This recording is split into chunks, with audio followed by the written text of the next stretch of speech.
Don't ask me about Brutes by Dizz Tate because I have no idea what happened. I picked it up after wanting something really short and easy to read after reading the premise, and boy was that a mistake. This is about a bunch of moody 13-year-old girls and a couple of older kids living in this really small swampy town in Florida. The entire town feels really spooky, like ominous and cursed. These little 13-year-old girls are awful, and they seem to worship this slightly older girl named Sammy, but she goes missing. There's also this little boy named Eddie that the girls seem to all have this like collective crush on. This opened up with Sammy going missing and the entire town being alerted to this, but very quickly it became so disorienting that I just couldn't figure out what the plot was anymore. Like, the plot was just somewhere in the ether. Brutes is a metaphoric literary analysis bomb, one that will really divide people if you're having a book club. Like, if you pick this, half the people are going to be like, what is going on? And the other half will be obsessed with trying to figure out the imagery. If I had to describe this book in vibes, because I don't think I could describe it any more than that, it would be something like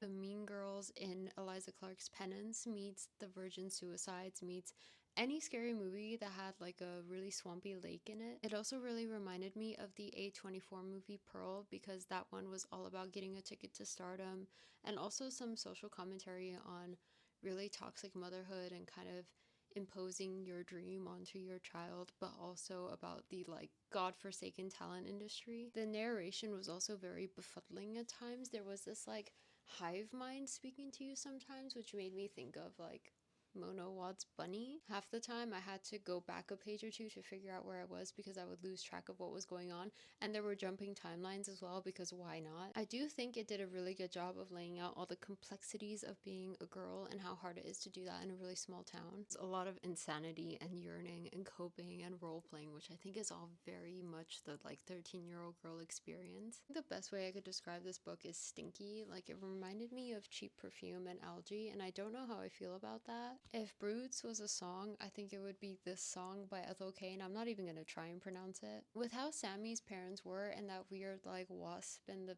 ear thing, I think this is pretty spot on. Bye.